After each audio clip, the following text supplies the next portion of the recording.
This week on NintenoDomain, we have the Nintendo Switch, and it's really great. This isn't happening. Ah.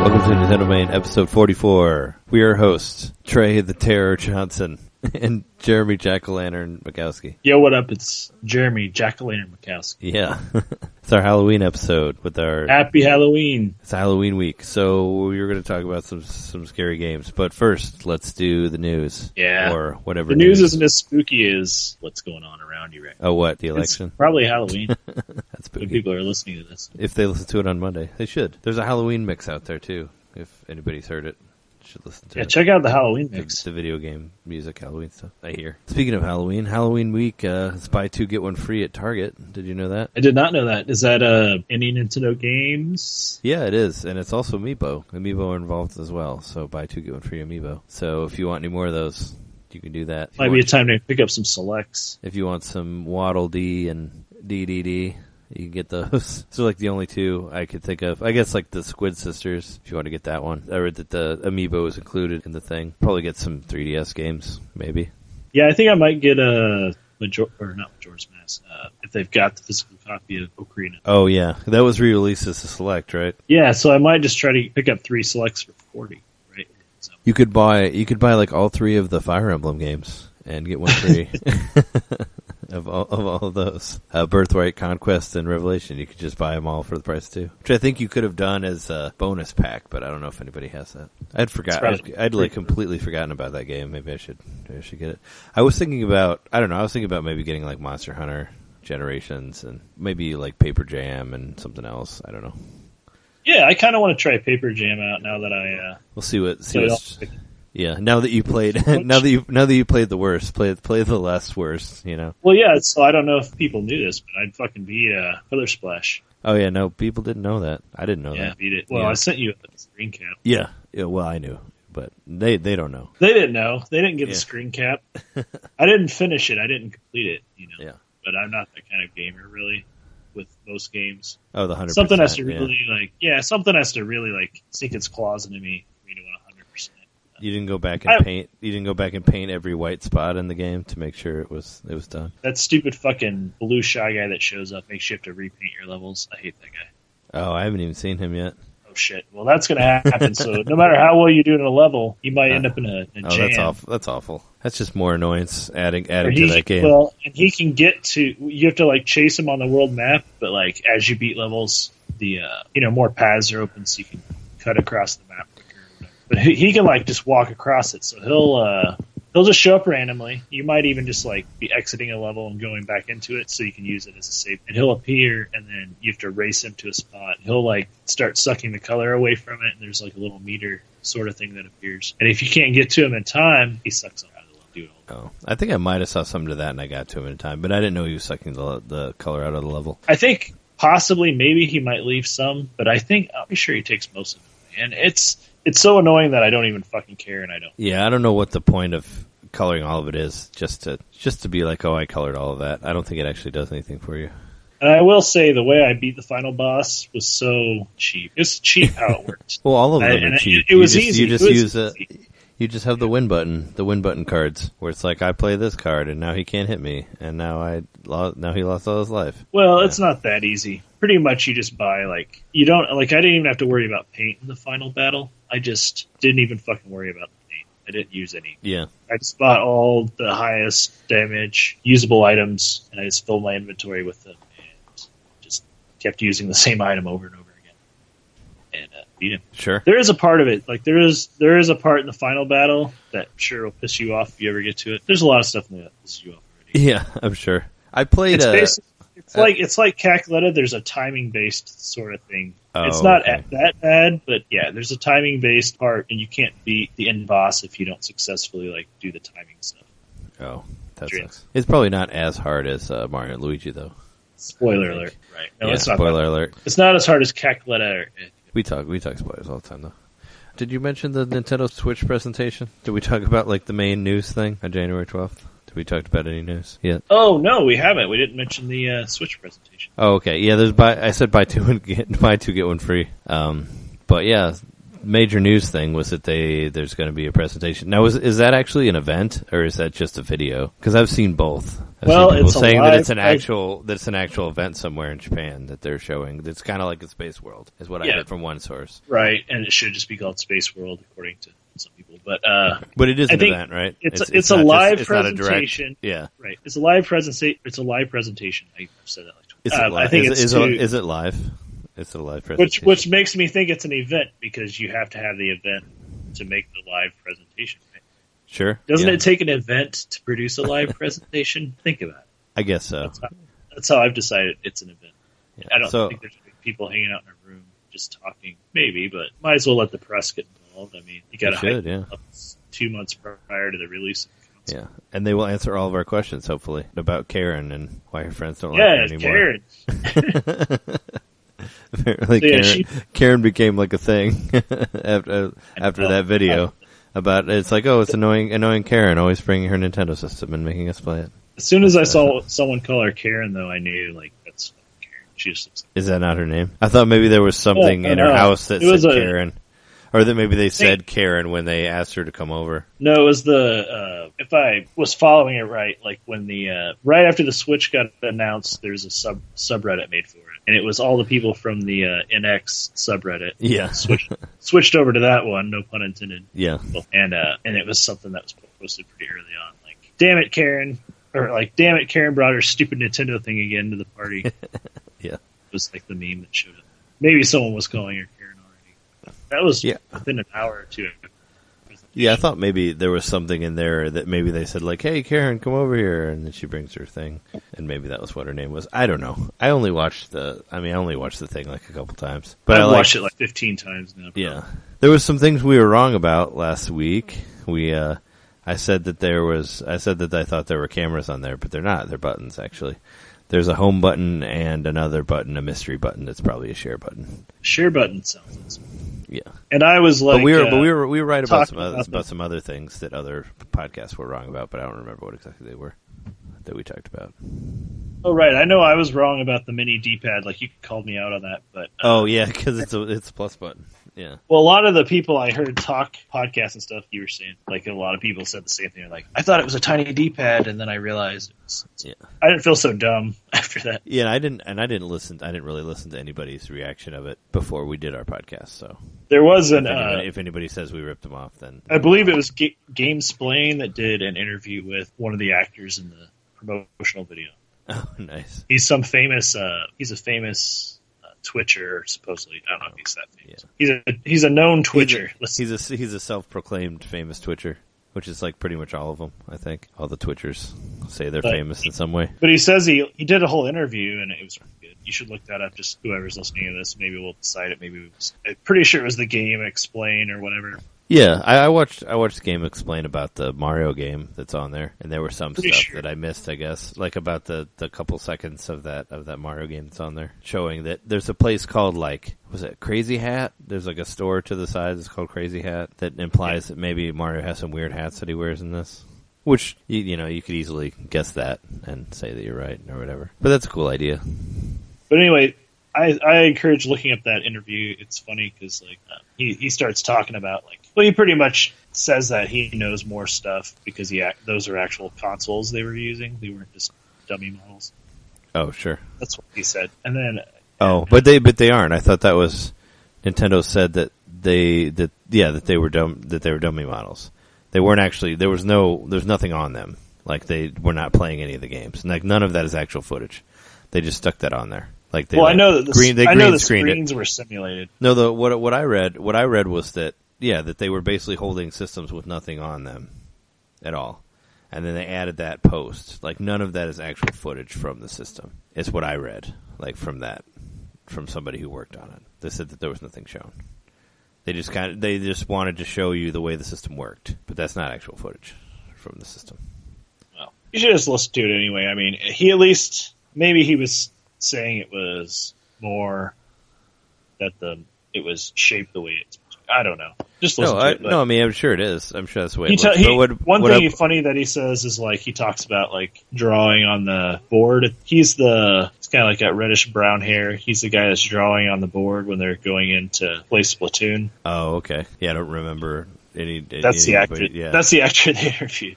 Oh, okay. When they go to that, like, if you want to know more about what's going on. Sure, when they go to the esports thing. But I did read a specific interview, like from Nintendo themselves, that said that the footage on there is not not to think that that's what it looks like.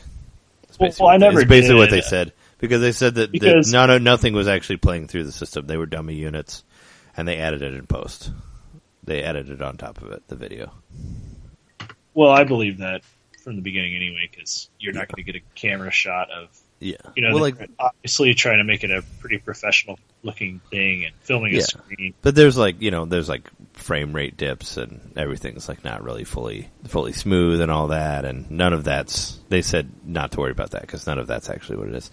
Because they basically wanted to explain what it was, not like actually show you. They just kind of threw a sizzle reel together, pretty much. So what we were talking about before is what we were right about. Like how you're saying that maybe the Mario's stuff is kind of like the Zelda stuff that we saw before, the stuff that never came to fruition, but it's just like, hey, here's Link fighting a giant spider, which never actually became anything. Like that type of thing, which is what we were saying. And what I'm saying is we were correct on that, We were also about because Skyrim is not confirmed for the console. Yeah, but it showed them on a list of people that are working with them. I mean, what else would they be doing? But Bethesda actually made a statement that said, just because you saw it in the demo reel doesn't confirm we're releasing it. So. Oh, I thought they did. Maybe it wasn't. I know that like 2K17 they've said confirmed that. their support, but not their actual. Oh, sure. That game. I'm sure they will, though. It looks so close that I don't know why it wouldn't be, but I don't know. Who knows? Who knows what everyone has going on with their dev units and all that? I don't know how long they've been. Sure. Maybe they haven't decided that it's worth it to adapt it. Maybe they don't know for sure there's going to be the install base to justify porting it. Yeah. Well, I mean, it would be a big seller for the system though if they were. I think supposedly would want to play that portable. Yeah, supposedly Nintendo stocks dropped a little bit after, which was surprising. Yeah, I saw that. It went down like 2% or something. I think for that you have to wait until the thing actually comes out and it's actually selling for the stocks to go up, is what I think. Like, because when the stocks went up over Pokemon Go, like nobody gave a shit about it when Pokemon Go was announced as a thing. But when it came out and everybody got it, then their stock went up. So if you're thinking about investing in Nintendo, do it now. Is what I say. Like how I wished I would have invested in Nintendo like at the end of the GameCube time, when they were cheaper. So I would have made some money during the Wii time when they made a shitload of money. So if you have extra money, invest now. That's what I say. So you can get some of that Switch money if it ends up selling well. And I also read somewhere that they're releasing less of them. Did you see that? They said they're going to release less than they did of the Wii U. Out front. They're going to manufacture less. Yeah. I think that's just to ease the worries of the investors, right? So they don't have to worry about sitting on extra stock. Yeah. Yeah, they're planning on making less out of the gate than they did for the Wii U. But if it does well, if they do pre-order, which I imagine they'll do pre-orders. If the pre-orders take away all the stock, I'm sure they'll start manufacturing shit ton more. I hope so. I mean, all of them, Nintendo products being unavailable, that's something that you see. It's true. That happens all the time, so it's not really unexpected. It was pretty hard to get hold of a Wii for a good, maybe not a year, but probably nearly. Yeah, I mean, I stood in line after it released for the one that I got. So there were lines, way past it was already released. I had a friend that worked at a Best Buy, and I overheard that a couple of them were getting there. So I just drove by, and there were a couple people in front of it, and I'm like, oh shit, I'm just gonna wait out here with these guys. So I did, and I ended up getting one. I am kind of excited because this is going to be my first day one buy of a Nintendo since Cube, which I don't think we got at day one, but we got. Yeah, we did. Well, we didn't get day one. I feel like we got it within a month of whenever it released, probably. Yeah. Maybe, or was it a couple months? I don't know. Because by the time we got it, Smash Brothers was already out, and I don't know how far Smash Brothers. I think we were within a month of release. I'll say that. We should do a GameCube episode where we talk about what the launch titles were for GameCube. and launch window stuff, and we would find out then. All right, let's like we did for our 64 episode. But I saw an interesting piece of news like that when I was looking around the interwebs earlier. I saw somebody saying that there's a new Monster Hunter. There's because there's Monster Hunter Cross in Japan, and there's a Monster Hunter Double Cross coming out in March for Japan. And people are like, was that going to be a Switch game too? Because that would be great if you could. Do you think there's going to be an interface between the Switch and the 3DS? I don't know. I don't see why it wouldn't. I mean, if it's obviously that would be like where the natural place that Monster Hunter would go now would be to the Switch, right? I would think. Are there any games that connect the Wii U to the 3DS? I mean, Monster Hunter you can, like the Monster Hunter 3 you can. Okay. And can't you use your Smash 3DS Brothers controller in Smash Brothers? Yeah, you can use your 3DS as a controller in Smash Brothers. Which I wish they would have done that more, especially for the new 3DS, because it had it had the right amount of buttons and all that. You could have it as a controller. I don't know. But yeah, as far as I know, that's it. There might be more. I'm sure there's more that you can use it with. But I know like if you have if somebody has if you have like a copy of like Monster Hunter 3 Ultimate on the Wii and the 3DS, you can play together with those. Like you can do a multiplayer thing across both systems, which is pretty cool. Oh, okay. So you can do like a pretty much like a local multiplayer where you're playing on different screens, like through that. But I think you have to have both games. You have to have a 3DS game and the Wii U game, and it also has a transferring thing too, where you can switch it's such a dumb name, but that's what they call it now, where you can switch like take your save from one system to another. You can take your save from the Wii to the 3DS for that game also. Switch. What's it called? Transferring. Have you heard that? That's what they called it. That's what they called it for Metal Gear. Like when you could switch your games from like PS3 to Vita, called transferring. And I've heard people saying it. The Pirates version of transferring. Yeah, and people even say it said it for like Switch, like transferring, because that's what they called it in the PlayStation world. I guess it took on. I was hoping it did not actually take on as a name, but I've heard it on other videos and podcasts, so people are using that dumb term. It was like a Hideo Kojima thing that he came up with. It's like transferring, But why does it have to be called transferring? Yeah, I don't know. But that's an interesting tidbit, like a new Monster Hunter. Be like, hey, maybe it'll show some sort of Switch thing too, or maybe they'll. I don't know. It's just weird that it's coming out in March of 2017, probably around the same time as the Switch, so there might be a Switch version. Who knows? There was a weird Virtual Console release this week. They released a WiiWare game as Virtual Console. I thought that was weird. That's interesting. Is that what it was? Okay. Yeah, that's a WiiWare game, which I think is actually cheaper if you buy it on Wii. I don't remember it being $20, like out of the gate. I thought it was cheaper than that. Is it? I'm wondering, is it just at that price because that was the set price for Wii Virtual Console stuff? Because I remember that game. I think that game was only like $15 maybe when it came out. Maybe less. Yeah. It's Lost in Shadow. Lost in Shadow. I have that game. I have it for the Wii, and I thought I paid less than $20 for it. Doesn't seem like a game I'd pay $20 for. But I get no discount of it. It's weird because, like I said, it's weird. It's a digital game. It was only available digitally.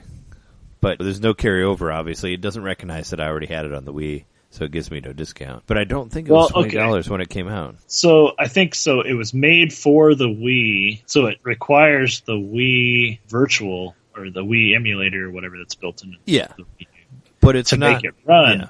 But it was never on a disc. It's a WiiWare game. Like it's a digital game. Like you couldn't buy a physical copy of it. So it was on the internet. But I don't think it would cost as much as $20. But I don't know when it was released. Seems like it had somewhat lukewarm reception. I just didn't expect that. It just caught me off guard. It's like, are they going to release like the Magic Obelisk and like, I don't know, some of the other ones that they had on there? Lost Winds, right? Wasn't that one? Lost Winds, yeah. Lost Winds 1 and 2. Those. Yeah. Those are pretty cool. No, they're fun. I mean, Magic Obelisk was a fun game too. It's just I just didn't expect those to come over. Maybe they'll re-release those. They should re-release those Homestar Runner games if they're going to do that. Those games were fun. The like point and click, the Telltale games. I don't know if you played those for Wii, but they were really cool. There were like 5 of them. I played a demo, but I never actually played. I bought and played through all of them, and I thought they were a blast. Like the last 2 ones were the best ones. Like the video game one and it looks like Lost in Shadow was maybe it didn't always have a physical release, but you could buy a physical release of it for Wii. I bought my version of Lost in Shadow on the internet.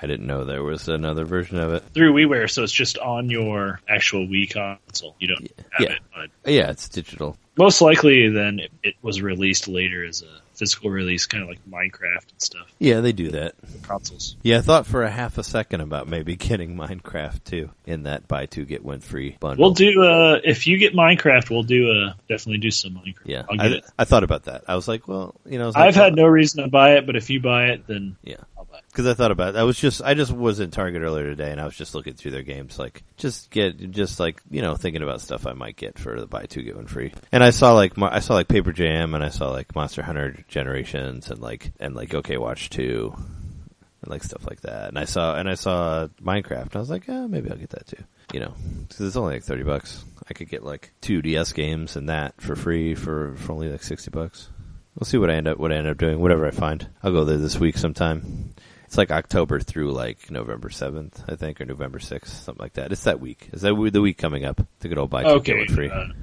Halloween week. Yeah, Halloween week. Starting with Halloween, because Halloween's on Monday. So.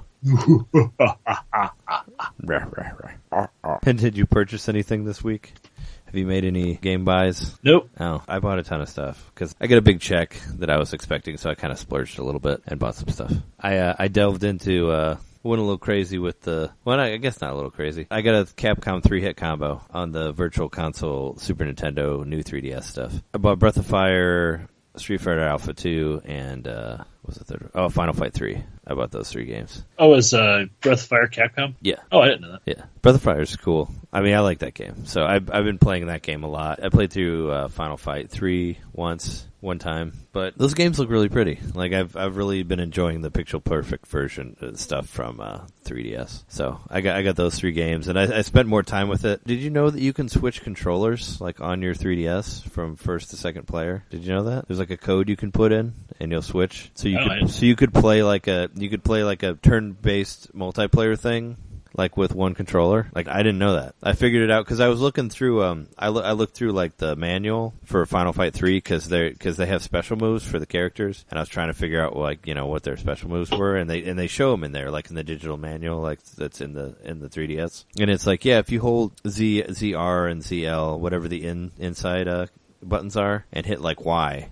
You'll switch controllers. You'll switch from like first player to second player. So if you want to on Final Fight, you can like switch to the second player and like bring in a second guy, and you can just switch back and forth and play as both of them kind of at the same time. So I did that for a little bit. Is it like where as long as one guy is still alive, the other guy can respawn? Yeah, I was doing that while I was playing it. But it's basically like you can switch. You can switch from controller 1 to controller 2 on the Super Nintendo, and it comes up on the screen. It'll say like 1, 2, and then you go to the other one. So I would basically like play until I got to my last life on one guy, and then I'd switch to the second controller, and then I'd start up as a second player and play until I ran out of all their lives, and then I'd switch back to the first player and come in and play as them. So it's pretty much you can play through the whole game that way. Yeah, and then you don't have to deal with like when you get to a continue. You don't have to deal like when you get to a continue and then you have to start back at the beginning of the level. It makes it easier for beating bosses and stuff like that.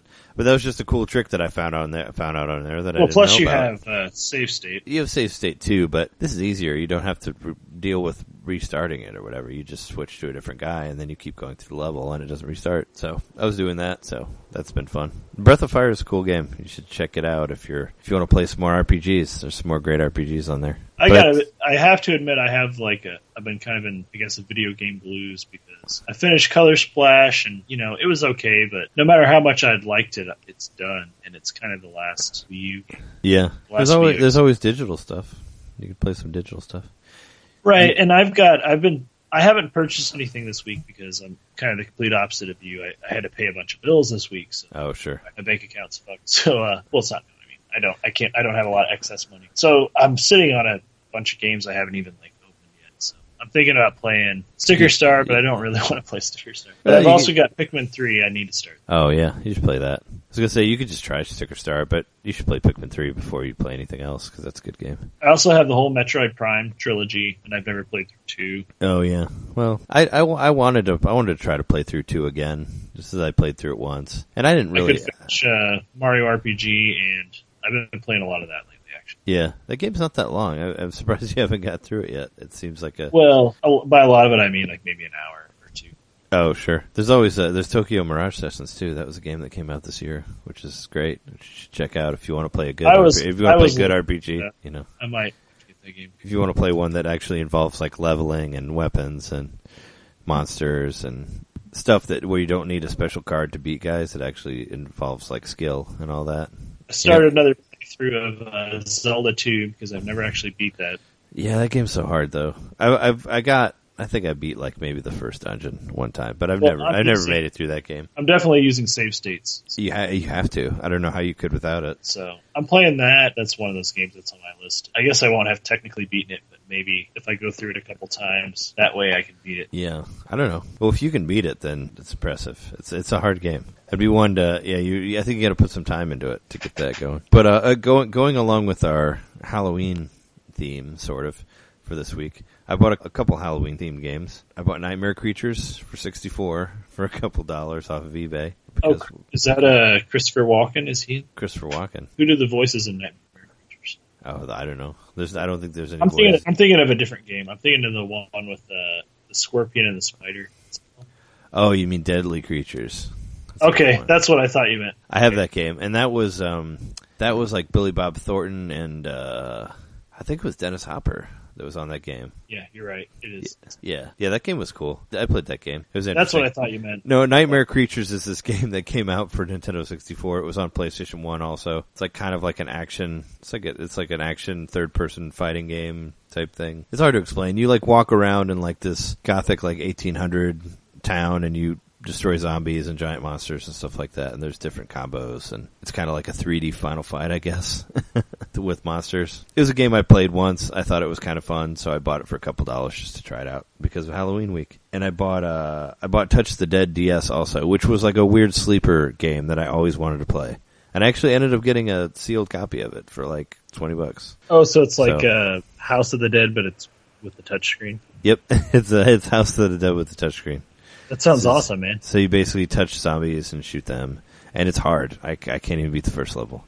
I got stuck on one of the bosses. Yeah, it was difficult. I was having a hard time with it. So are you actually touching where it fires, or are you aiming the gun with the touch? Oh no, you're touching where it fires. It's all like you don't move really. I mean, you can like shoot different arrows to go like one way or another. So there's some different ways, but it's all like on a it's right. It's an on rail shooter. I've played typing. It's on rails. So I imagine it's pretty much the same game, but with touch functionality. You played Typing of the Dead? Yeah. Well, Typing of the Dead, you just type buttons and it shoots them, right? I've never actually played it, but I saw people play it at the Retro Expo in Wisconsin. I saw them there. But yeah, you get power-ups that'll be like girls' names, and then it'll be all like girls' names. Or oh yeah, 3-letter words, and it'll be all 3-letter words. Yeah. Well, this one you can pick up different weapons in this one, but yeah, you basically touch the zombie, and that shoots wherever you touch the zombie. Is the way it works. You have to like drag there's like ammo that you have to drag to the gun to like reload. So you do that, and there's different weapons. Like you get melee stuff later that you swipe the screen to use, which I haven't gotten yet. I only made it to like the shotgun, but yeah, it's cool. It's like it looks like the gun's in front of you, so it looks like a first-person shooter, but you're not actually moving. It's on rails. But you can, there's different paths, and there's like boxes you can shoot for power-ups and all that.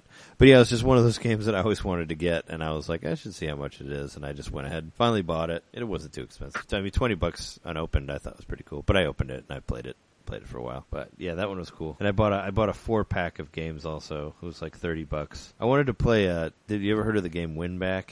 It was like a hidden gem for 64. It's like a cover-based combat game. It was like one of the first, like that involves like, hiding behind walls and all that. It was kind of ahead of its time. I mean, it came out towards the end of the system. It was on PlayStation 1 also. Anyway, I wanted to get that game, and there was basically like a bundle you could get that came with like Mission Impossible and like Command and Conquer and like Rainbow Six. So I went for that one just because, I don't know, I thought Mission Impossible was a cool game when I was a kid. So it's like a spy espionage whatever package. So I got 4 of those games also, and I played around with those. Pretty much the only ones that are any good is like Winback and Mission Impossible. I mean, Rainbow Six. So is okay? That was like a digital download of for what system? No, these are all cartridges that I bought for 64. Oh, okay. It was somebody was selling it as a 4-pack on eBay for like $30 no shipping for 4 games. So I went. Oh, so I just got, and Command and Conquer is actually pretty good. I just don't like those type of games. I just don't like real time strategy games. But if you did like that, that's actually the game is pretty good. Which is weird because I've never seen, I never played a real-time strategy game on 64, but that one works pretty well, actually. You can like do the whole like mouse where you grab the guys and you point them and they go wherever you point. It reminds me of like Warcraft 2. I used to play that game. It's kind of like that, But if I like those type of games, it's a pretty good game. It has like full like voice acting on it, and it's like a completely new game. Like they built it from the ground up and all that. So if you like those type of games, it's good. I think it's just weird. Yeah, it's just games I never played that I wanted to try out. And I also got a CRT TV today. I got a CRT from my mom. Wow, you've been treating yourself, man. Yeah. Well, no, actually, the CRT was free. My mom gave it to me. She was getting rid of it, so. Oh, so that was free. By giving it to you. Yeah, no, how big is it? It's maybe like a 20-inch. It's like one of those flat screen ones, so it's like a newer one, so it looks really good. I think it's like the ones that are like flat on the front, but still has the tube. It was like when they had it in their exercise room, and I was like, let me know whenever you want to get rid of that, and I'll just take it. And she found like a 20-inch HD TV for really cheap, so she got rid of it. So I bought like a TV stand that has like 4 different little spots, so I could put consoles in it. So I built it earlier, and I was playing some games on it. Like I played Nightmare Creatures, and I was playing Quake 2 for 64. Well, before you got here, or before you got here, before you got on and we started recording. You have been treating yourself, man. So you bought like a little. Is it an actual console for the TV, or do you put the TV on top of it? Oh, I just bought like a cheap storage thing from Target for like $40, just because I wanted like a stand just to put some consoles in. And it's just like one of those cube things. Yeah, it's just like a little storage cube thing. It's wooden, has like 4 areas that I could put a console in. They're all about the size of like a of like a Super Nintendo or 64. And and I hooked it up, and I was just playing around with it earlier, but.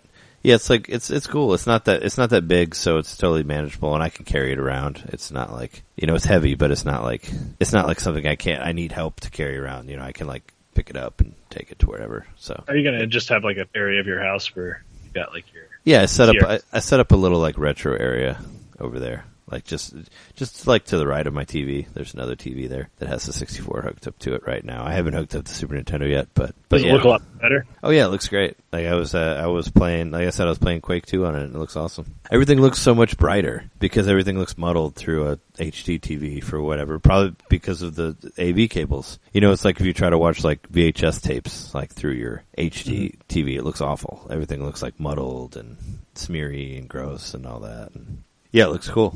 It looks really good. It makes everything look a lot better. It looks like a lot more colorful and vibrant and smoother, and yeah, it's cool. Well, they were optimized for those TVs. So. Yeah, this has an S-Video in also, which is pretty rad. So this was like the last. It's like supposed to be like late 90s, early 2000s. Yeah, it was like some of the last. It was like kind of the last line of the CRTs. It was like kind of the one. It was the one that I had my eye on. It's like I want that one. One of those like flat screen ones that's still like a. Because I remember playing, like I used to hook my GameCube up to it and play Time Splitters on it, and I thought it looked really cool. Because it used to be in our spare bedroom upstairs before they put it downstairs. So I remember playing on it, and I was like, yeah, that thing had a good picture. Well, I mean, for the time, it had a great picture. But it looks good. It's cool. So I got one now, finally. That's awesome, man. I don't have a game. I don't have an actual game room. I was going to put one in a game room whenever I got one, but that's my living room. It's pretty much a game room. So I have it hooked up. I just hooked it up tonight, and I was just playing around with some 64 games on it. So it looks nicer than playing it off because I've been playing them off the HD TV, and it looks a lot better on that. So yeah, that's cool. I got a bunch of shit. Yeah, man, sounds great. I gotta get me one of them CRTs. Just do you have any friends who have one? That's the best way to do it. Just find somebody who has a TV that's going to upgrade, and then you just take it. Not even 5 years ago, I was like throwing away like 2 of them I had. Yeah. And like no one wanted to take them, so I had to like transport them somewhere, like donate them. Yeah. Because nobody wanted them. Like people didn't want to take them free. Yeah. I've been offered 3 since I started trying to find one. 2 from Jess's grandmother, and the one that I wanted was for my mom. Actually, just grandma had a flat screen one too, but it was too big to fit in my car. So I couldn't put it in the car, so that's what happened to that one. I had to leave it there. See, that's the thing. It's like this one was just fit. Like if it was any bigger, it wouldn't fit in the car, like my back seat. So it's kind of like that's what sucks about those TVs. You have to be able to transport it, Right. Well, I think 20 inches is good. And my roommate has like a giant one. Start. Like he got like a 40-inch one or something, and it's fucking huge and heavy as shit. And I have nowhere to put it. It's like too big. This one is like a good size. I can like just set it up in the corner and like just have a chair by it, and I'll just sit there and play off of it. And well, all the cables are shorter for those little consoles anyway, so yeah. It makes them more convenient to sit close to the screen. Yeah, so you want to just you just have a little spot and you sit there, and it's like the retro area, and you sit there and play the game. So it's cool. I'll have to whenever you come up, I'll show it to you, or I'll send you a picture of it. of the stand and all that. But yeah, that's what I got for the week. And I've been playing all that stuff. I played all those Capcom games. Still playing Dragon Quest VII. I took a break to play Breath of Fire for a while, and then I went back to Dragon Quest VII. So that's what I played. I've been playing lately. I played a little bit of Paper Mario. I played the Ghost House, the first Ghost House. That's where I'm at. Is that the hotel? Yeah, I pretty much was kind of fun.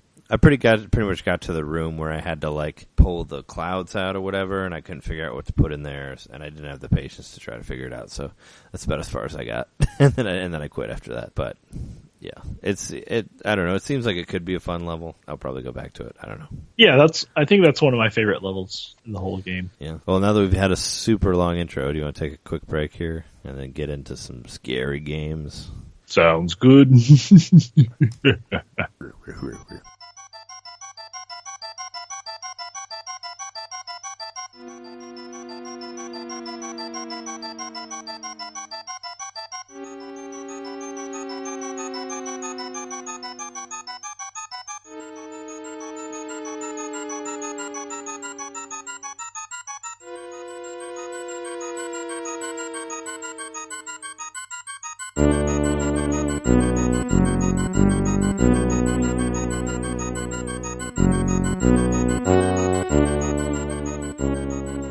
So, yeah, since it's the Halloween week, I always try to play some sort of scary games around this time, because this is my favorite time of the year. I watch horror movies, and I like to play games that are kind of fitting for the time. And I thought we could talk about some of our favorite scary games, or Halloween-themed games. Just I threw together a quick top 5 games, but we could talk about ones that are more important. Yeah, I personally, my list is games that scared me, so they're not all completely Halloween-y kind of games. But I think they're spooky games in their own way. Yeah, they're all stuff that I thought was spooky also. What is let's just go back and forth. What's your number 5 on your list? Well, number 5, probably going to say Luigi's Mansion on GameCube. Yeah, Luigi's Mansion is a perfect Halloween game. I remember last year, when we did a podcast about this, it was probably only our 3rd episode, maybe 3rd or 4th episode or something. I talked about how I had just finished Luigi's Mansion Dark Moon, which is a really cool game, which you have that too, right? But you didn't play through it all the way? I do, but I have not finished. It's going on my list. Yeah, I thought that game was really cool. I thought about making, honestly, with the Switch being on the horizon and all that, I thought about making a list to be finish your Wii U games before the next system sort of thing. I thought about that. Trying to be you got to get through these games before you can buy a Switch. Yeah, there's a discernible, there's an actual deadline now. March. Yeah. So I thought about trying to do that with myself, to be oh, well, you got to get through these games. But then I got to beat that boss on Tropical Freeze that I can't beat. And it's such a long boss. It's I play it for an hour and then I still die. Maybe not. I still haven't even an hour, played that game. Yeah. There's stuff like that I didn't finish. And I really want to finish Xenoblade, but that game's a whole other thing also. Oh shit, Xenoblade. Yeah. I forgot about that. Yeah, there's Xenoblade and Tokyo Mirage Sessions, and I guess Paper Mario, and there's I guess I have to limit to a point. It's I don't want to. It's do I have to finish Mass Effect 3, because I do have that game on Wii U, but I only played it for not very long, and I got it really cheap for $10. But yeah, that's a game you should finish. Quick side note on that. Well, let me tell you something. I'm scared of how long it's going to take to beat all the games I need to beat. It scares me. Yeah, Luigi's Mansion, though, the original one, the GameCube one, which I actually repurchased at that retro thing that I went to in Wisconsin.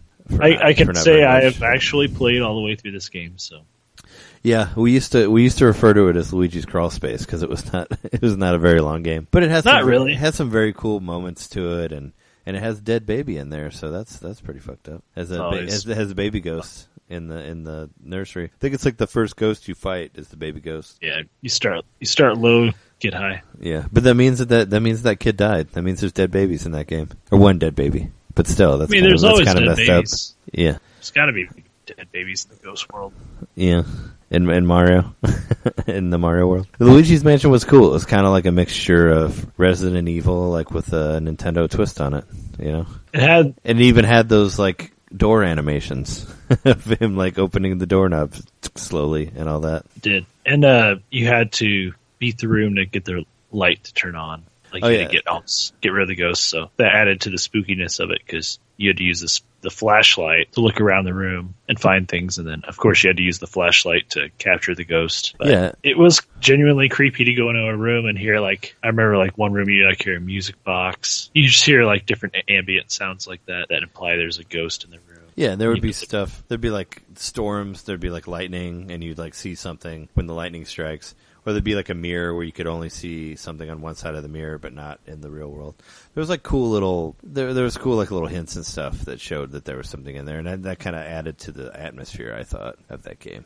I thought it was cool. There were a lot of bathrooms. Yeah, well, it was a house, you know. It's like real life. Yeah, there were bathrooms, and you could vacuum stuff, and you could interact with a lot of things in there too, which was really fun. And I remember there's the part where you like shoot that ball at the moon and it actually like hits the moon. Like I remember that was one of those like wow moments, I thought, where you can like interact with the moon. And isn't that the spoilers? Isn't like at the end like Mario laughs at you pretty much after you find him? Yeah. Yeah. But yeah, there were like and there's like a side quest thing where you can find like all the boos and fight a King Boo at the end, you know, which adds a little bit of time to it. But it's still a short game, but it was a really cool like experiment, and I'm glad they finally made a sequel to it, because like Luigi's Dark Moon had like 6 mansions in it, so it was like way bigger, you know, which is what they should have done, you know, just one mansion, then you go to another. Well, there are different locations that you go to, but there's, you know, makes it a lot longer, and I had a lot of fun with that game. Supposedly there was an add-on for it that they wanted to release that was like sort of like what the 3DS is now, like using a screen like that, like an adapter. Oh, to for the play that game 3D for the Game Boy Advance. No, for the actual GameCube, like it was like an overlay you'd put on your screen to make that game 3D or something like that. Oh, really? Yeah, maybe I read something about that. That sounds familiar. They were going to have some sort of 3D thing with it. But that was one of the first games, as far as like, besides the Virtual Boy, that Nintendo designed to be in 3D. You can kind of tell like the perspectives. Oh yeah, for sure. And it has like depth and all that. Yeah. As it goes back. But it's a beautiful game, and, this was a launch game for the GameCube. It was. Yeah, it was weird. It was the first time that a Nintendo system didn't have a Mario launch game. And they launched with something like this, like with this Luigi, a haunted Luigi game. Which kind of came out of nowhere. Luigi got to shine on his own. Yeah, first time he got a launch game, right? Maybe he'll get another one. You remember all those rumors about the Nintendo Switch Luigi launch game, Luigi's Mansion? I remember seeing a lot of those. They were on a couple lists of what games I were haven't going to come seen out. that. There was a rumor going around for a bit there that Luigi's Mansion was going to be a launch game for the NX. You know, that mixed with a bunch of other stupid rumors. But that one came up a couple times. And that like fake list that we read that had all the games on there was a Luigi game on there too. Luigi's Mansion game. I think this is getting compared to the GameCube a lot because it's the GameCube was the last time Nintendo really just tried to make like the same, they had a different form factor, but it was the same kind of system as the Xbox and you know what I mean, like the Xbox and the PlayStation 2. You mean like being on the same level, like generationally and all that? Right, and being able to have the same games easily ported to it and everything. And yeah, that's if this one is powerful enough, which is still a question on the Switch. I think, I don't know, but yeah, it would be back to it would have been the GameCube was the last one where they actually tried to be competitive, like with graphics and having third-party support and all that. And I think the GameCube was the system. I mean, aside from like NES and Super Nintendo, it was a system that was pretty well supported by third parties. I mean, there were some games that weren't on there, like there was no Guitar Hero, no like Metal Gear, and no Grand Theft Auto, but most of everything. Well, else there was on there. Metal Gear. No, there was. There was one Metal Gear. You're right. We said that before on the other GameCube podcast. But this isn't a GameCube episode. It's a Halloween episode. So, anything else you'd like to say about Luigi's Mansion, or do you want to move on to another game? We can move on. Because my number 5 is also a GameCube game, but it's a later GameCube game. A little game called Killer 7. Do you remember that game? That was a weird-ass freaky game. That is a freaky game. That's like a psychological horror sort of.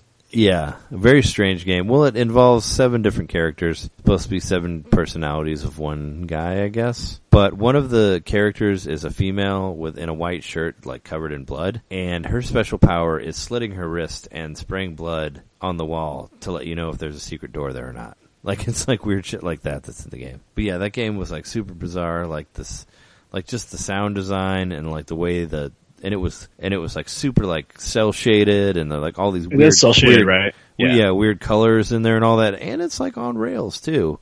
It was like just strange game, but that game was freaky as shit. Like I played it. And then all the bad guys had like happy faces. Yeah, some of them did. There's a part where like it rains blood in this town, and there's like all these like weird mini stories in it that and the demons like laugh at you, you know, and then they make weird noises. And there's a guy that you meet that's like dressed up in some weird bondage outfit, and he like hangs from the ceiling and he speaks backwards. Like there's like just all this like weird shit in it that's very like creepy, you know. There's like then there's a guy who has like severed heads, and like you find severed heads that have things in them it's weird. It's basically like Resident Evil on acid, I think, kind of, but with on rails, sort of. Like, 'cause you don't actually move on that. You just go forward and decide which way you're going and just shoot people. You know, it would have worked as a really good Wii game if they would have got it to that, because then you could use the motion control to shoot the demons and all that. But yeah, what a weird ass game. Like, that was a game that was so weird, but I just loved it so much. You know, I even made it to like Killer 8 and played some of that, which is like the new game plus second quest part of the game. You know, where everything's harder, but you get to play with the eighth character, which was a guy in a wheelchair with a bazooka, which was like the main guy. Yeah, that game was like so bizarre, but so frightening. So that's why it made my list. I don't know how far you got into it. It had 2 discs for GameCube. No, I remember that. I think I only watched you play it. I don't think I've ever played that game myself. Yeah, that game's worth getting if you could find it. Like, I think it's like, I don't know, I think it's totally worth playing through. I'm totally blanking on the games made by the same company, the one that was for Wii. The No More Heroes? Yeah, No More Heroes. I played through that. Yeah, it was like the beginning of Grasshopper, which that one was actually produced by Capcom, so that was under the Capcom 5 or whatever. It was originally supposed to be a exclusive, but then it was ported to PlayStation 2 later. But yeah, that one was part of the Capcom 5 with like Resident Evil 5 and Beautiful Joe and Piano 1 or Piano 3, whatever it's called, and Dead Phoenix, which never came out. The one that was supposedly the Kid Icarus game. Oh right. But yeah, it was part of those. It was part of their agreement with Capcom to get, you know, third-party exclusives and all that. But you can probably find it for not too much. I think you can buy. You can get a Luigi's Mansion for maybe not a whole lot either. I think I might have got mine for like 20, maybe. I need to buy that. I don't actually own that game right now. Yeah, because I'm seeing it. Yeah, I'm seeing it for like 20 to 30 on eBay right now, just really quick for Luigi's Mansion. I would think that Killer 7 would be less though, just because of how weird it is. But yeah, I like the No More Hero games, but they didn't have like the creepiness that the Killer 7 game did. Oh, it's selling. They just had the gore. It's selling for like 30 or 40. It had the gore, but it didn't have like the hauntingness of it. You know, it didn't like have this creepiness, scariness. But it looks similar. You know, it had the same like sort of cell shady graphics. It was just goofy. It was more goofy and bloody and all that. You drove around the sort of Grand Theft Auto kind of style. In the first one. Which they removed. That's the only one I played through. The second one's my favorite one. I like the second one a lot. The second one, they took away all the driving around because the whole open world, like there was nothing to do there, so it was pretty much not needed. So the open world was replaced by a map sort of like Super Mario World, you know, like that type of map where you can go from one thing to another. In the second one, and it made it a lot more enjoyable. And there were jobs that you could do in the first one, and in the second one, they were all replaced by 8-bit games, were the jobs that you would do to make money. So it had like little hidden NES type games in there, which was really cool. But if you could find that one, I recommend playing that also. The No More Heroes 2. Was that on Wii or game? It was on Wii. No More Heroes 2 was on Wii. Well, they both were. Yeah, 1 and 2 were both on Wii. But 2 is good. 2 is really good. That was like one of those hidden gem ones that I think is really, really good. But yeah, that's Killer 7. What you got for 4? All right, so this is actually more of a reaction. Like I was genuinely scared the first time I played a ghost house in Mario World. Oh, sure. I was 8 or 9. I can't remember how old I was. Maybe I was like closer to 10. Whatever year that was, 92. Yeah, closer to 10. But hanging out with some friends of the family, and they had a Super Nintendo. the kids had a Super Nintendo. So I was hanging out with the kids, and we were playing on a pretty nice CRT, I guess. I mean, that's all there were back. It had like stereo speakers and stuff, so like the sound was sounding like really good. Sure. And the ghost house was kind of like got like an echoey kind of creepiness to it. The first time I saw that giant ghost, oh yeah, it really scared me. Yeah, I remember like the first time I played all the way through that game, I just was like, oh, I don't want to play the ghost house. They creep me out. Yeah, those big boos are menacing. I mean, they follow you. They just stare them down. But then you gotta move and run, and they follow you. But, yeah, but there's also the levels with like they're just everywhere, and you have to avoid them. And then that ghost ship is pretty creepy. So just Mario World in general, like all the ghost stuff, just for the time and like how good the sound was. I think the sound was really important. Like created that really creepy, environment. It does the whole like dun dun dun. I mean, it's all renditions of that main theme, just in different ways. But that one was like slower, and then you had the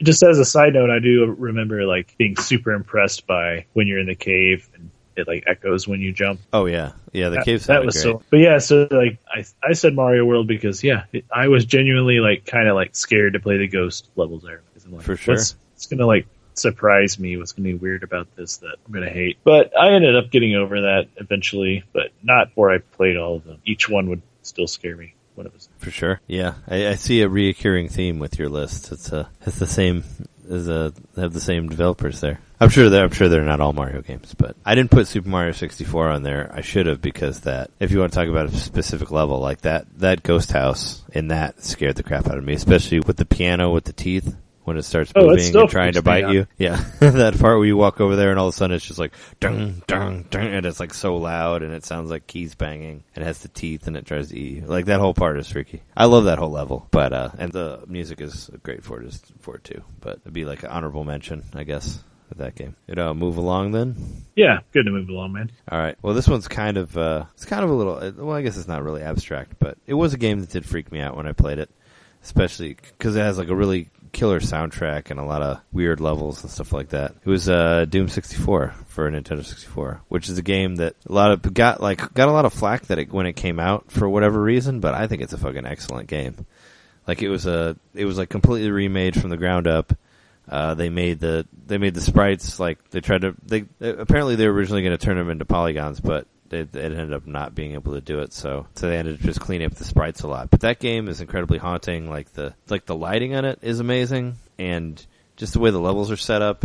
And there's like the sound design is cool. There's like crying babies in like different parts, and like just all these weird sounds in it. And that game was a game that would freak me out. I used to play that like in the dark in my mom's basement when I was in high school, and it would scare the crap out of me. It felt like a very a very dark, scary game, for a Nintendo system. It was very much, and it was super bloody and difficult and fun. Like I had a great time with it. Did you like purposefully like make your environment creepy when you played it? Well, I mean, I played it in the dark in the basement. But you guys had that big ass TV down. Well, we had you didn't get to see my old house that I lived in before that. Like my high school house. It was, we had a decent sized TV, I guess, but I don't know if I was playing it on that. It wasn't like cause that projection one that I had, that was Joe's TV, so I didn't have that when we were there. But still, it was like, I played it in the basement with the lights off, and, it was, well, for something like that, for a game that's that dark, I would always play it with the lights off, because then you could see the rooms better. I thought, if you played in the dark, then the TV was brighter.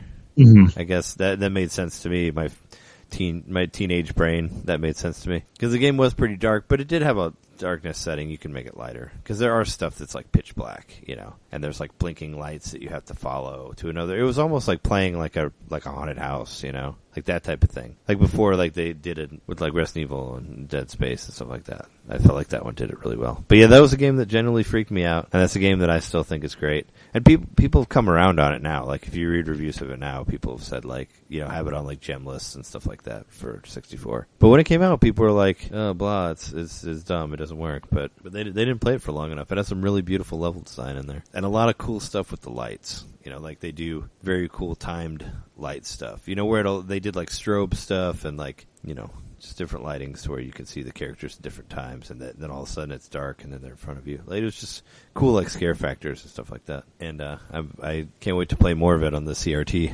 now because it'll look cool.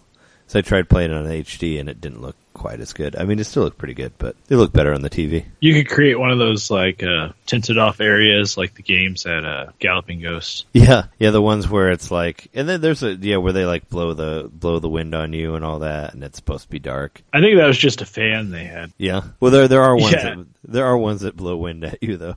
Maybe that one didn't, but I've played once. It's just a fan. It's just a fan hanging out. It gets hot.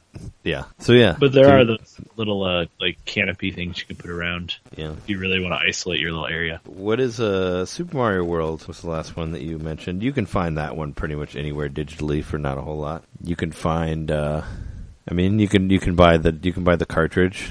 I actually saw a cartridge in the wild of the Super Mario All-Stars plus Super Mario World game at a comic store I was at earlier today in Peoria. Is that a rare game? Yeah, it's supposed to be a fairly rare game. I think they were selling it for $40, which actually might not be a bad deal.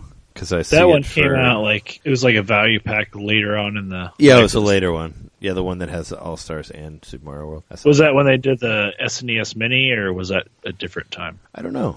It was just kind of something I had a copy of it at one point, but it went the way of wherever it went. But yeah, I don't know. I guess it was released later because I found it used later, like around GameCube times. And got it for really cheap. But I just want to look at the prices on the games that we're mentioning, just to know. If you own any Nintendo system after the Super Nintendo, besides the 64 and the GameCube, I think you can get it on that. You get it digitally, yeah. And there's actually something that we missed in our news section.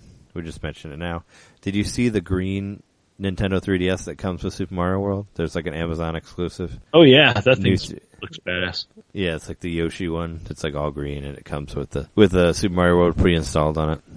So, but it's the XL, right?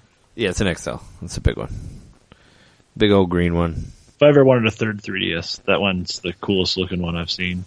Besides, like the Majora's Mask. Yeah. Do you ever? I was looking at Doom 64 online just to see what it's about. It looks like it's sitting at like $20. Well, some of them you can get it for like $12. But there's like one says, there's the ones it says Doom 64 and it's a picture of Banjo-Kazooie. I've seen that where they have different pictures of the games. It's not the right picture, but it says nothing about that not being the game. It just says Doom 64. Do you think they're just using a stock photo and it's just the wrong one? Maybe, I don't know, but it says Doom 64 and there's a picture of Banjo-Kazooie. But yeah, that was a cool game. I like that game. It had a cool intro and lots of fun stuff. Had lots of secret levels, like lots of hard shit. So, what's your number 4? Or no, we already did number 4. What's your number 3 since you started it on your list? Well, it's another one that just for me had a weird memory attached to it, but it's Mega Man 3. I was playing through that game. I was probably I don't remember what year it was released. I had to have been like 11 or 12, maybe.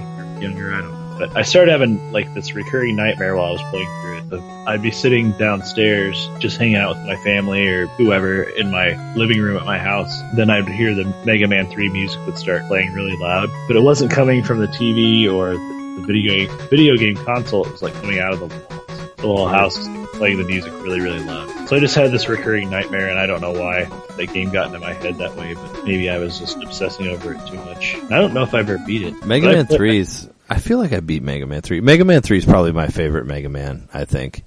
I know a lot of people talk about 2, but I think 3's better. I played through 1 all the way, so it's longer also, because there's more Dr. Wily levels in it. You get after you beat the one. Can you get like codes where you continue? I don't know. I know. I mean, that's the one where you get the charge shot in the slide, which really helps. I think you can like put in codes. Like I didn't use any codes. I mean, you can use. Yeah, I mean, there's passwords, but weren't there passwords in Mega Man 2? I thought, it's a grid, and you put different. It's kind of like the way Castlevania was. Castlevania 4, where you put the different pictures and different parts of the grid, and that's the password that gets you back to where you were. But I thought Mega Man 2 had that also. Well, then I don't remember which one of the 2 games. But I guess I was just obsessed with it, so it was getting into my dreams. Mega Man 3 was 90, so it could have been that one. Mega Man 3 was like Proto Man and all that stuff. Where it had where you had the little trumpet intro. There he showed up. That probably was it. Yeah, Mega Man 3 is cool. That's like my favorite one. Has a really good soundtrack. Well, they all do, but I like 3 a lot. It has more. It's longer and harder than 2, I think. And plus, you get to fight all the guys from 2 in it in Dr. Wily's level as well. So you get more bang for your buck. That's not actually a scary game. Yeah, it's not actually a scary game, but it works. Like a lot of when I was. Yeah, I guess if it came out then, I was probably about 10 when I played it. Yeah. I mean, it has to be, yeah, it's fine. I mean, I figured there'd be some stuff in there that's kind of abstract. It doesn't really fit with it, but there could be anything that's freaky, if there's a story around it. My number 3 is a game that I think we both played quite a bit of. It's another GameCube game, a little game called Resident Evil 1, the remake, a GameCube. Oh man, that game is scary as fuck. I love that game. I played that game so much that I got to the point where I could beat it in an hour and a half, I think, or maybe it was 2.5 hours. But I got it to like because you could if you beat it multiple times, you got different stuff. And I unlocked, I kept just beating it over and over again because I had so much fun with it. And I just would go through and I got all the outfits and you can get a bazooka. I got the bazooka. But I think I got it down to maybe it was 2.5 hours. It was under 3 hours. But yeah, I got it where I could go through it pretty quickly. That game freaked me the fuck out, man. Oh yeah. No, I literally lived in a cabin in the woods when I bought that game and started. Yeah. Because you were at the camp still. Yeah. I never finished it because it scared me so much. Never finished it. Oh, well, it was because of Heart Boy. he's freaky. I don't know if I ever got that far. The Tyrant. He's the guy with the giant heart. Oh, okay, yeah, I did. He's at the end, the iconic part where he kills Wesker, but then of course Wesker comes back later in other games. But yeah, I like that. I like that game a lot because they added that whole part with the girl. You remember the mutated girl that was in the house that was outside of the mansion. There was a whole part where you leave the mansion for a while. They added 80% new stuff on that, and everything looked really cool. It was really freaky, and I played it I had just started going to Columbia, and I was living in the dorms, and one of my roommates had he put this camera he put a camera above our door that was always showing the hallway, and it had a microphone on it, and he had the sound turned up on his computer. So you would hear all these weird creaks and stuff from the hallway. Do you remember that? Uh-huh. And you'd hear doors opening and closing and people walking around. And I would play Resident Evil while that thing was on. It would scare. It would make the game extra scary because I would hear all these weird noises from the hallway while I'm playing the Resident Evil game. And I'm this, and it's the lights are off, everybody's asleep, and I'm this is fucking freaky. Yeah. So it made it extra scary for me. But yeah, that was a scary ass game, especially later when you have to deal because all the zombies that you kill, there's a point where they all come back to life again. But they're a lot harder. Yeah, they're harder, but they all get back up, and then you have to kill them again. You have to burn them the second time, otherwise they don't die. And then there was those, those frog-looking guys that would run, that could go from one room to another. There's just a lot of shit that would scare you in there. Wasn't there sharks at one point? Yeah, there's sharks. There's there's parts where there's a part with water where you push some boxes and a shark comes out. There's a part where you drain a thing. Yeah. But it's cool. It was a really cool game. That's another game that I'd like to play through again on my GameCube list of great games. That one and Killer 7 are both games that I would play at any time and still get freaked out by and still have a great time with. What's your number 2 on your list? Well, going along with your theme a little bit, this game I remember was similar, that I played a bit of it and then I got scared. Resident Evil 4. I don't know, it freaked me out a lot at first. I just wasn't into that kind of game. I tend to gravitate towards bright color, cartoony games. Maybe I'm a child at heart or whatever. So the lighter side of things. Yeah, I want to play a game and feel happy and just having a great time. If I'm scared while I play, I don't always want to feel that way. But the thing is, I finally decided I just had to play through Resident Evil 4. So I actually bought it for PlayStation 2 because I didn't have my GameCube. It had been broken further at a PlayStation 2. But I played all the way through it, and I got over my fear. Once you get into it and you realize it's more of an action game than a horror game, it's not as scary. There's still some pretty scary stuff in there. I don't think there's a lot of jump scares. The jump scares are kind of a big part of the Resident Evil 1 remake, like you were saying. Where sure.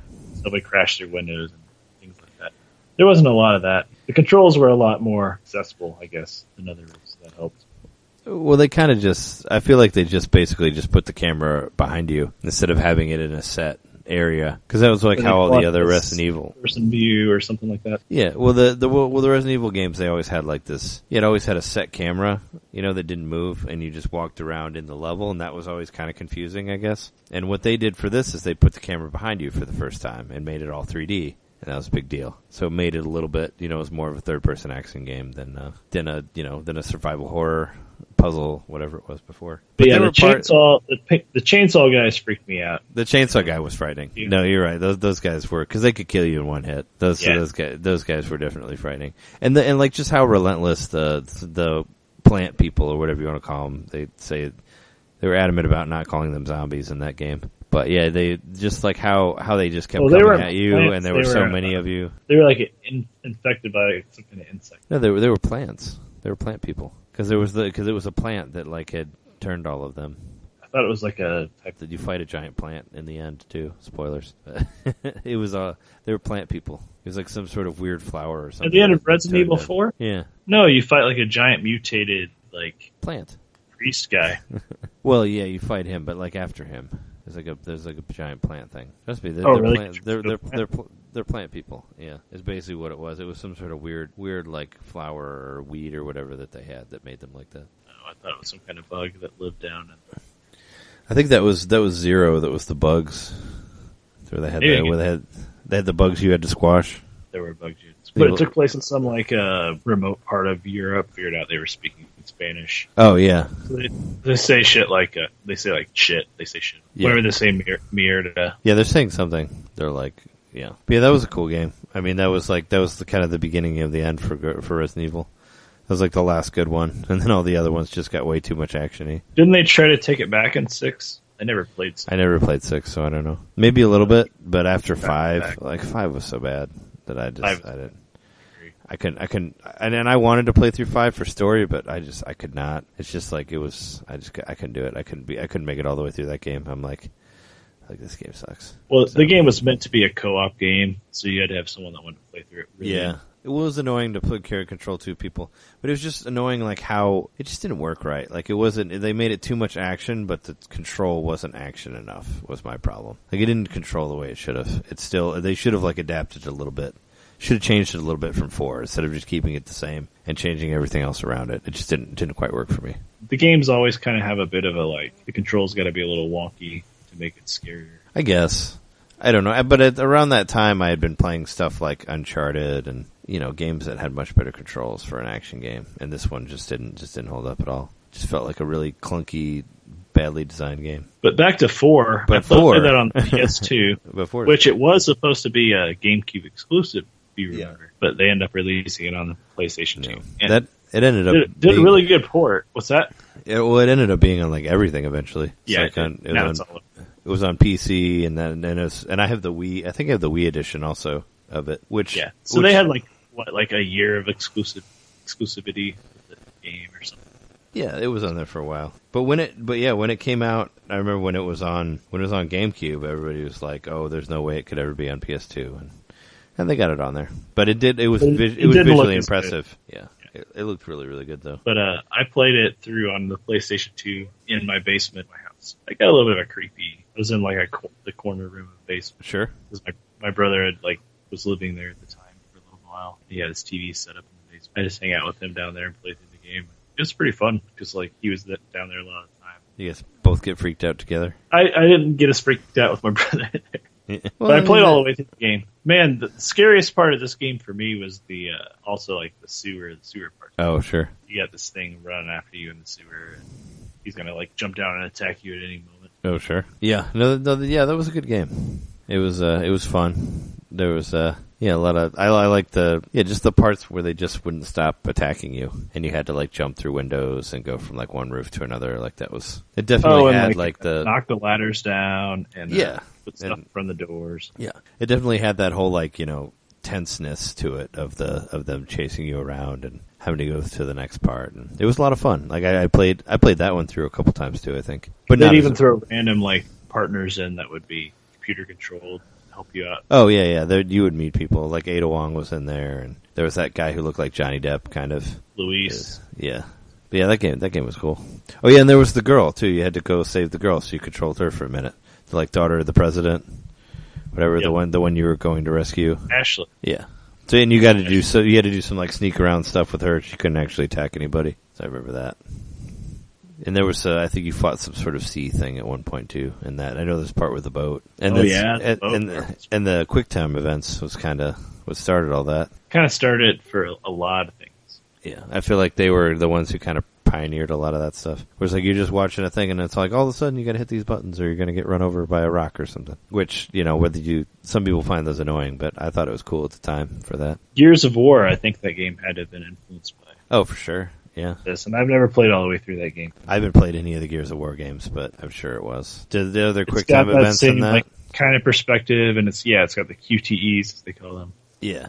Yeah, because now they're an actual thing. Now everybody kind of uses them. And then what's the other game? The space game. There's like a space game. Dead Space? Dead Space, yeah. Dead Space was influenced by. Yeah, except they did it way better than Resident Evil. Because they made it to where you could actually control it right. Like, they made it to where, like, you can walk and shoot at the same time, and they made it like a third-person shooter. Is better than Resident Evil 4? Yeah. I think, well, I mean, I like Dead Space 1 a lot. Like, I thought that game was really, really good.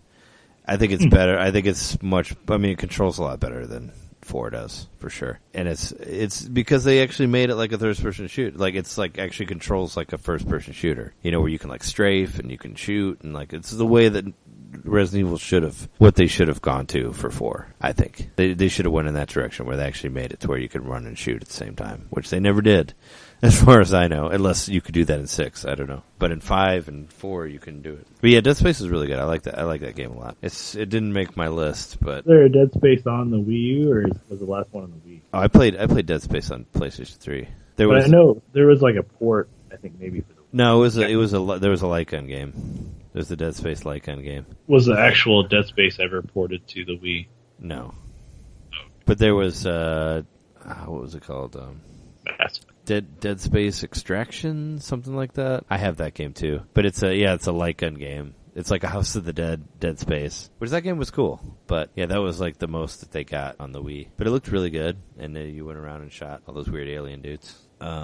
Laser gun thing. Yeah. But my number 2 is what we talked about in the opening of the show, of course, is Eternal Darkness, which is like one of my all-time favorite horror games. Unfortunately, I don't have my copy anymore. I traded it to somebody for a Frankenstein box set. But if they still have it, I would be willing to trade it back to play it again. But yeah, that game was cool. That was a game I played a lot. I played it 3 times. I played through I basically went through, because there's 3 different gods, and I played it 4 times, because each god dies at the end of it, and you play a different god, and if you played a 4th time, all of them are dead, and there's a 4th new god that comes into it. So you get like a different ending if you beat it 4 times. But yeah, I played the shit out of that game. Had a lot of fun with it. I really liked how you started off as the boss of the game. Like, you started off as the bad guy. Like the very first level. Yeah, but he's not bad. No, he's not bad. But you get to see like him getting touched by the book and all that. There's like sort of a Necronomicon book in there, and you see, and you get to play through different levels in different time periods, and different characters experience stuff that you've experienced before with other characters. It was really cool. Like the way I thought it was very ahead of its time, I guess. It also has like a hub world. Like you're the niece of the doctor who's been studying this book. For sure. And this was pre-Resident Evil 4 times, so they hadn't really made like a survival horror game that looked that good and was like fully, like all the environments were 3D and all that. So I thought it was pretty impressive.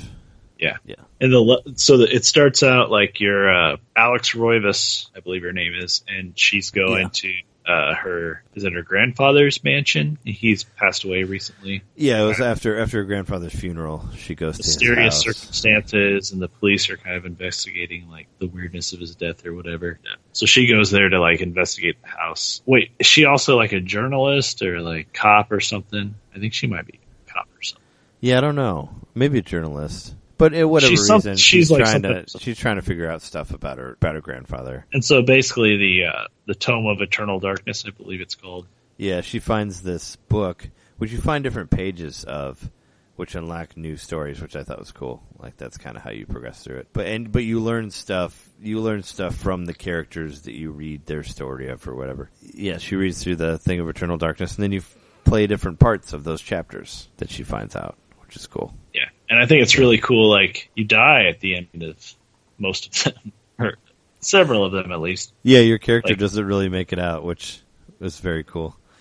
You spend the whole time trying to avoid death just to get to the point where you die. Yeah, pretty much. One of my favorite ones was the Charlemagne guy, the guy who's trying to fight Charlemagne. And as you go through the level, you get more and more zombified. Mm-hmm. It's like one of the early levels. And then you go back. Then when you go back to that level, you have to fight him. You have to fight the guy that you played as that became zombified. I thought that was so cool. Basically, you go back into the room and he shows up and he's like, Charlemagne! And he's all zombified and you have to fight him. I was like, that's awesome. He was a mini-boss, right? Yeah, he was like a mini-boss that you ran into. But I just thought it was so cool that you had to this character that you built up that fell to this zombie, he got zombified and then you have to come back and fight him later. That's cool. But I think this is based on, Lovecraftian sort of stuff, right? Yeah, it's inspired by that, like the rats in the walls and all that stuff. That was one of the Cthulhu and his friends. Yeah, the creatures of the other world or whatever. Yeah, it was cool, and it was the first time the insanity meter was really cool. It had 3 meters. There was the health meter, the magic meter, and the insanity meter. Insanity meter, which it got to the point for me when I was playing through the game that I just walked around with my insanity meter completely gone all the time. So I could see all the cool effects that it did, and it would tilt the camera and you'd do the healing spells, it would kill you, and then it'd be haha. Or my favorite one was we're halfway through the game, it says to be continued in Eternal Darkness 2. Or when they would or they would pretend to delete your save, or there'd be bugs crawling across the screen. Yeah, the bugs crawling across the screen got me because I also lived in a cabin. Yeah, when I played this game. Yeah, I remember you told me you thought they were real bugs, or they could have been real bugs because there were bugs. Well, there were actual giant roaches that would be in the cabin. They weren't they were the wood roaches that live in trees. Yeah, they're still frightening though. They're still giant roaches, and yeah, they would.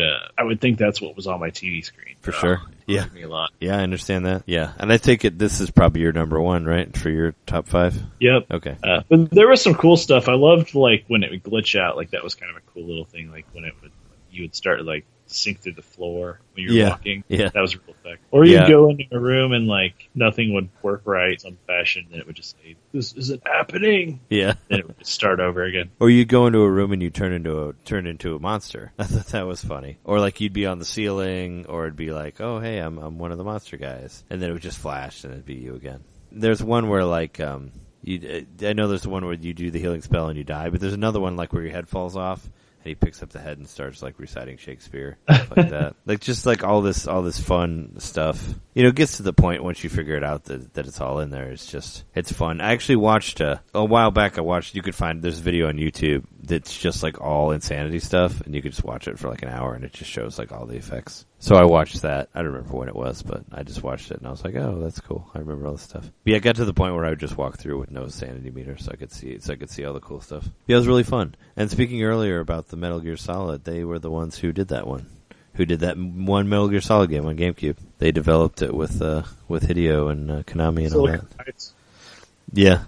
So they actually, and there were actually pictures of Alex Roivas in there that you could find, in magazines. There was magazines of pictures of her, just of her with, as a little hidden thing.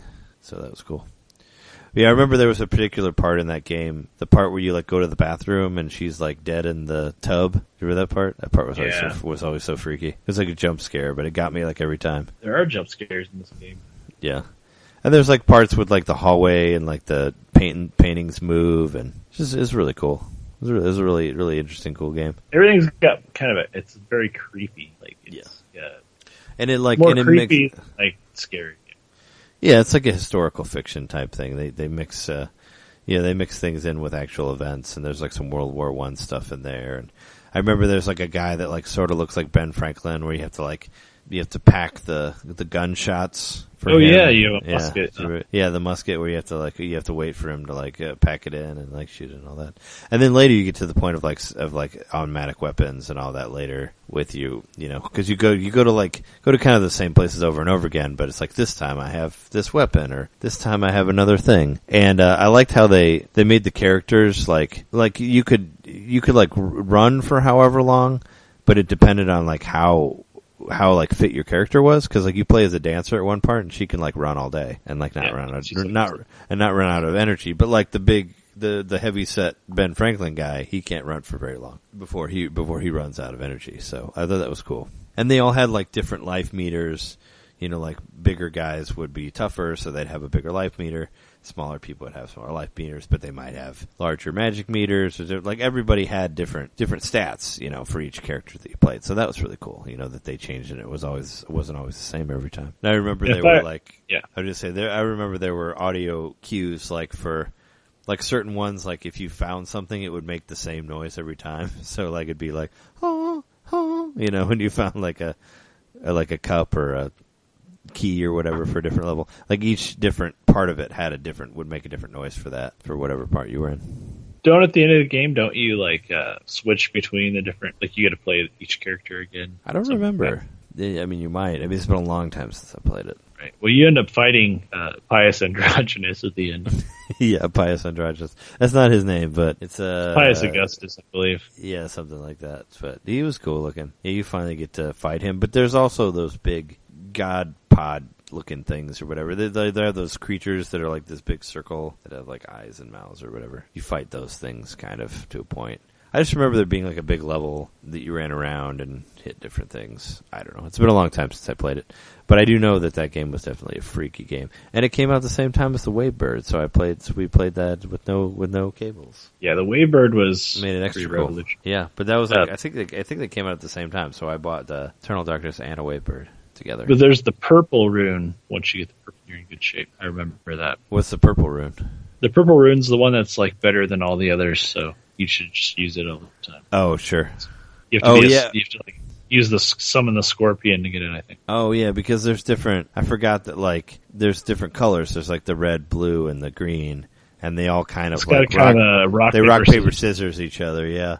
So depending on which one you choose at the beginning, it'll kind of decides how hard the game is because of what they're going to throw at you next. Kind of like the same way as like Pokemon, even you could say, like for those 3 starters. Like if you pick a certain one, it's harder because of whatever comes up. But the enemies usually have like a kind of a glowy color to them that lets you know what's more powerful. Yeah, and there's like the writing on them also. There's like a insignia that means different things as well. I remember that. And you could actually cut off. You could like target certain parts. You could like target arms and legs and heads and all that, and you know you could cut their head off and their arms. Like I remember that. That was cool. Oh yeah, too. You could target body parts. Yeah, you could target body parts. Yeah, the controls are really nice in this game for it being pretty old. Yeah, and it was like a set camera for a lot of it, but it's still like fully 3D, so it was impressive. I thought. But yeah, that was a cool game. I'm surprised you didn't include it in your my number one game was Majora's Mask, Legend of Zelda, because I think that's a freaky ass game that is a freaky game, but with the moon and it freaked me out. Like I think the moon's freaky. Everything's like just so bizarre in it. You know, like from like animal abductions to like just weird characters like back and forth. I don't know. I enjoyed it. I always thought it was one of my favorite. It's like one I always try to play every Halloween. And last year, well, you know, they released the DS one that was so good, the 3DS version, and I wanted that. I wish that one would have come out earlier. Like, so it should always release in October, and I was kind of disappointed. I was hoping that it would release on Virtual Console this week for Halloween, but they never do that. And the Wii version is still not available for Wii U, unfortunately. But yeah, like the themes of that are like very sad. Like the music is very sad. You know, the giants are very eerie, I think. And even like the whole story of like just like an outcast boy finding an overpowerful mask that drives him insane is very much like a horror movie, I think. You know, like kind of a comic booky origin story and all that, just a tale of sadness. So I think it fits really well with the Halloween motif. The music in it has like a very eerie sadness to it, and the whole game has a sadness to it because it's basically just you're basically, you know, helping people be okay with dying. It's like mostly what happens in that game. It's just very dark. That's why it makes it such a dark game, you know. Because it's about the death of a town, and I was talking about like how it's about an outcast who finds a mask that overpowers him and basically drives him insane. And spoilers, like the very end of the game when you finally get on the moon, and it's just like an open plain with a tree with like a boy under the tree. I thought that was amazing imagery. Like it was just such a cool part Like just the way it comes to that. It's just had all this like very, very cool image and like just all these different weird characters, and yeah, it'll always be my number one scary / Halloween game. Well, and it's, I think a lot of important things about this game. That, and it's very yeah, they took something very familiar. You know, they reused a lot of the assets from Ocarina of Time, but they used the expansion pack to make it a lot better. Yeah. Like, but so they were taking something familiar and like something you were accustomed to acting a certain way, and even like reusing like characters and stuff that you had been used to be able to, and they changed everything up on you. Never knew what to expect next, like how weird it was going to get. Yeah, for sure. Well, they were like the witches, like for instance, the twin witches. They're a boss in Ocarina of Time. They're characters that you interact with and help in Majora's Mask. They're different. They're not bosses. You don't fight them. They're NPCs now. You know, like same sort of thing. They'll take characters and flip them around. And Zelda is but a memory in this one. You don't really. All you do is just remember that you met her. She doesn't really affect you much in it because you're in this different world.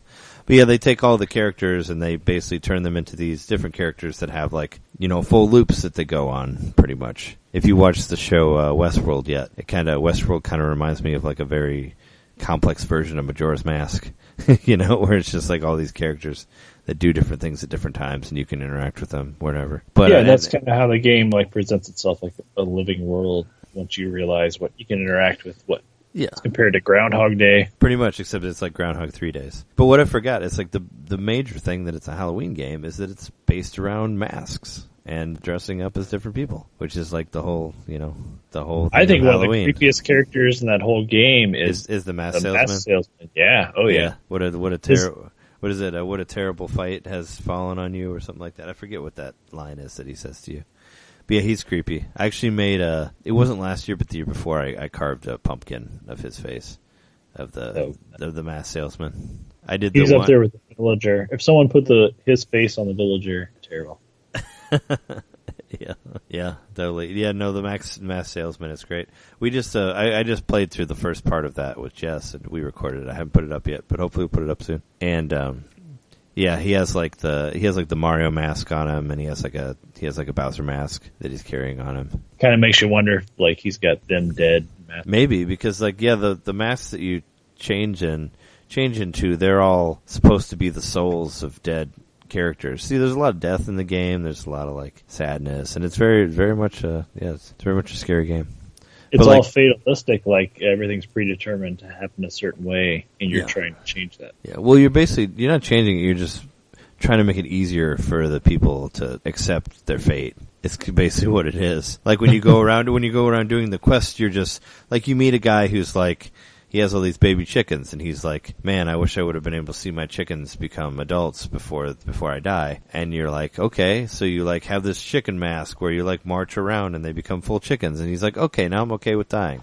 And he gives you a heart piece. That's basically the way that game works, Or it's like this, or there's like this long quest between these two lovers that like can't be around each other because like the one guy, he's a kid now and he wants to get married, and you basically help them get married, but they still die after that, And so it's like all like it's just fatalist. It's just it's just helping people deal with their destiny in that game. Pretty much, it's very dark and very much very scary.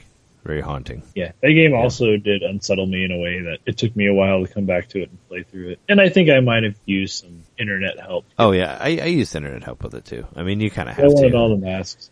Just because. But I do remember it coming out and it being a kind of a swan song sort of for the 64. Oh yeah, it was. I mean, what came out when? It came out when the PlayStation launched in 2000. Same day the PS2. Yeah, that's the PS2. And it was pretty much the swan song because the GameCube came out 2001. Even though I feel like Paper Mario might have came out after it, because I felt like Paper Mario was the swan song of 64, like the ultimate one was like the last Nintendo game. Am I right on that? I don't know. Yeah, I thought that Paper Mario was after. It was after Majora's Mask, because Majora's Mask I was still at Lincoln and I got Paper Mario after. Majora's Mask though was first. Advertised as Zelda Gaiden. I believe. Zelda Gaiden, yeah. And then, it was wasn't it one of the first games to use the expansion pack? No, Needed it? no. The first game to use the expansion pack was like Turok 2 and like Rogue Squadron, because I got it. I bought it with because I was still in high school when the expansion pack came out, and I got it for Christmas with Turok 2 and Rogue Squadron, because it used both of those used it. It used it to make the game run smoother, but it didn't need it to run the game. That wasn't until later where they started making games that needed to run. But Perfect Dark came out before that also. So it was a later one. It was a later one that used it. But I do remember Paper Mario was originally called Mario RPG 2. Yeah, I think in Japan it was still called that. And it was shown very early on. And yeah, Paper Mario was 2001, so it was after Majora's Mask. So it was the official swan song. Official. Yeah. Yes, like Majora's Mask was the like Raven song. If you want to be creepy. Yeah, sure. Yeah, the Raven song. Well, I think we've talked enough about the scary games. I think we got some good content here. Is there anything else you want to say about Halloween or this episode or these games? Well, I think play them in the dark. Make your environment scary when you play these. They'll be better. Yeah. If you haven't played Majora's Mask, there was an excellent remake for it on 3DS, which makes the game, tries to make it a little bit easier to play, I guess, or a little bit more approachable. I enjoyed it. I played it all the way through, got all the extra stuff, and had a blast with it. So you can get that digitally, and you can find it physical. Maybe I don't think I've ever seen a physical copy. I bought it digitally, but you can get it for 3DS. And if you go out in your costumes, be careful out there. Look out for evil Goombas lurking in the darkness. Look up from your 3DS once in a while to see if it's hard. Yeah. Anyway, this is our episode 44, our Halloween episode. We've been your hosts, Trey Johnson and Jack-o'-lantern Jeremy Mikowski. And Jack-o'-lantern Mikowski. And email us and follow us on Twitter and all that stuff. We'll see you next week. We'll see you on the other side. On the other side.